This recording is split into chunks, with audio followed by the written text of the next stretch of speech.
Hey, what's up guys? In two of our His Dark Material videos so far, we highlighted a quote from the beloved aeronaut, Lee Scoresby, and we took him at his word. We stated what he stated as fact. However, in Book 2 of Sir Philip Pullman's original trilogy, His Dark Materials, the book titled The Subtle Knife, Lee thinks back to what he said, and we as the reader learn that he was lying. So in this video, I want to clarify that, since I now realize that I fundamentally misunderstood his character, and even worse, I was misleading all of you. Although we do not learn this until Book 2, this will not spoil anything, none of the major plot points of Book 2 or Season 2. But just a heads up, we will be addressing how Lee Scoresby became an aeronaut, which is information that we learn at the beginning of a prequel novella about Lee Scoresby and Yorick Bjornsson. Alright, here we go. In Book 1 of His Dark Materials, also known as The Northern Lights or The Golden Compass, Lee Scoresby told Serafina Pekkala that flying was just a job to him, and he was just a technician. He might as well be adjusting valves in a gas engine or wiring up Anberg circuits. In other words, Lee was claiming that he did not love flying, or at least not the way that witches do.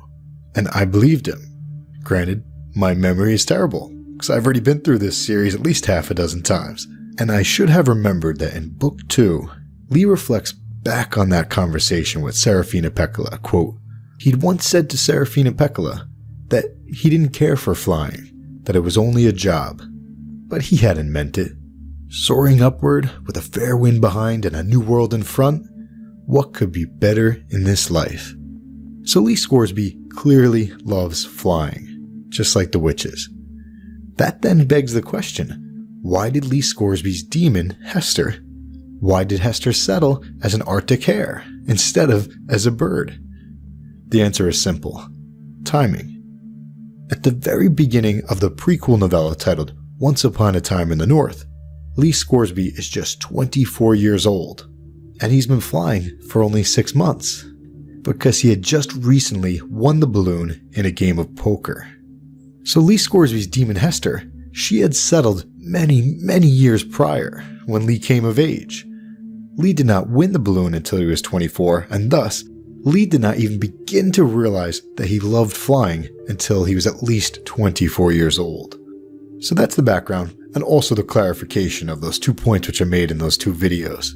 The theses of those 2 videos still stand though. In fact, the final argument of this video, which my friend Chrissy of Oldstone's a fan of, that final argument is actually strengthened by this update. So go check out that video. That's it for this one though. If you're new here and you like His Dark Materials, check out the playlist below and hit subscribe. We're doing many more of these to come over the next few years.